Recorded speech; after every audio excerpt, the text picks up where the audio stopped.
দক্ষিণ ভারতের তেলেঙ্গানার একটি ওষুধের কারখানায় সোমবার ভয়াবহ শক্তিশালী বিস্ফোরণ হয়। এতে আগুন লেগে যায়। বিকট বিস্ফোরণের শব্দে বহুতল এই ভবন ধসে পড়ে।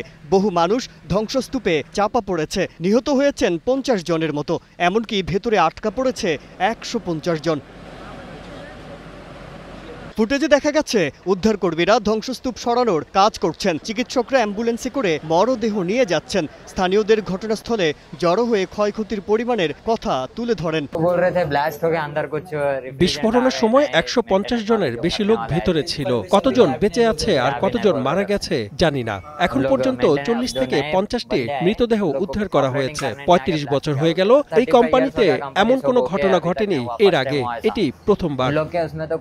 টানা সপ্তমবারের মতো বেস্ট টিস্যু পেপার ব্র্যান্ড হিসেবে স্বীকৃতি পেয়েছে বসুন্ধরা টিস্যু। কারখানাটি ভারতের সিগাচি ইন্ডাস্ট্রিজ নামে একটি ফার্মাসিউটিক্যাল কোম্পানি বলে জানা গেছে।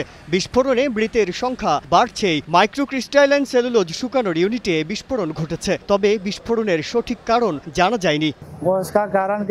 এখন পর্যন্ত আমরা 35টি মৃতদেহ উদ্ধার হতে দেখেছি। তারা আমাকে ভেতরে যাওয়ার অনুমতি দেয়নি। মরদেহ উদ্ধারে কঠোর পরিশ্রম করছে সবাই।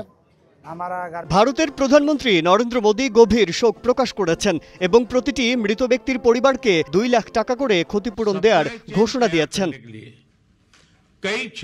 মাজহারুল আলম, কালের কণ্ঠ।